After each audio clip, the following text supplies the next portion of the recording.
Okay, so let us review last class.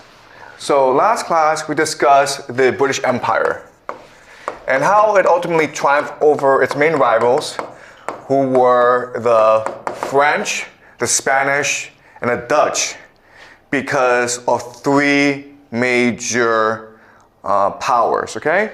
The first is the Bank of England. What made the Bank of England so important is that it could absorb foreign capital, okay, from all around the world.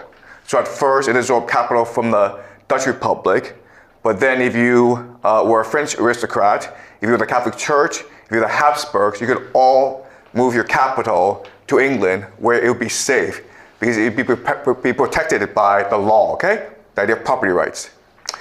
And when Britain became an empire, this was important because local elites in China, in India, in Southeast Asia would help the British because they were incentivized to do so. They could help the British steal from these places and then move capital, their wealth, to England or one of the British colonies for safekeeping, okay? So that's a source of English power. Second is the idea of soft power, right? So we are in school learning English because we want to go and study in the West. That's soft power, right? So Shakespeare, the BBC, Oxbridge are all components of British soft power, which still rules the world today. And the third, of course, is the British Navy, which controls sea lanes and therefore controls all trade.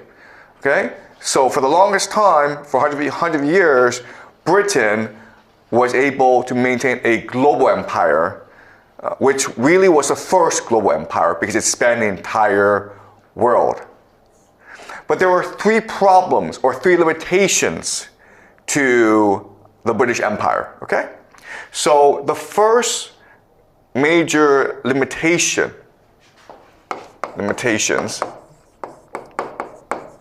The first major limitation is that Britain had an ethnicity, it had a race. It was the white people, the Anglo-Saxons.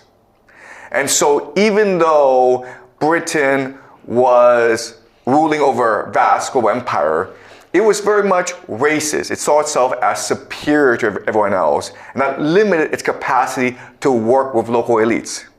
Okay? So in other words, eventually India rebelled to establish its independence, and eventually Britain lost its overseas empire.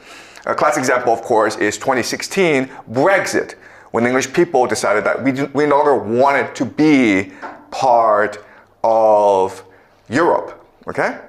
And so even though Britain is an empire, its people are very provincial. Okay? They see themselves as better, and they see themselves as separate from everyone else. I've met English people who've told me, like, English people cannot learn a foreign language. People speak English very well, and that's it. They can't learn French, they can't learn Spanish, they refuse to learn Chinese. And they told me it's because their brains are different. Okay?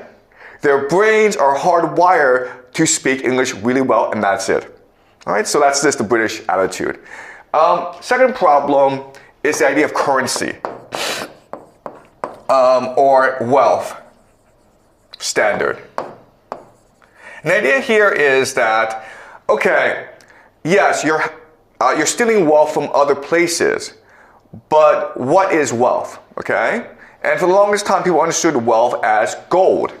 The problem with this is that there's a limitation, or there's a limit to the amount of gold in the world, and therefore there's a limit to how many people can participate in this game and how much money they can win in the end. Okay, so it's really a game only for the elite. That's the second major limitation. Okay, and the third problem for Britain is that it's really a small island with very few people and very limited resources. And therefore, it was really not sustainable for Britain to control the entire world. There's a limitation to its reach. And ultimately, other powers in Europe would arise to challenge British hegemony, including Russia, including Germany. Ultimately, the power that would overthrow the British Empire to create its own empire is, of course, America.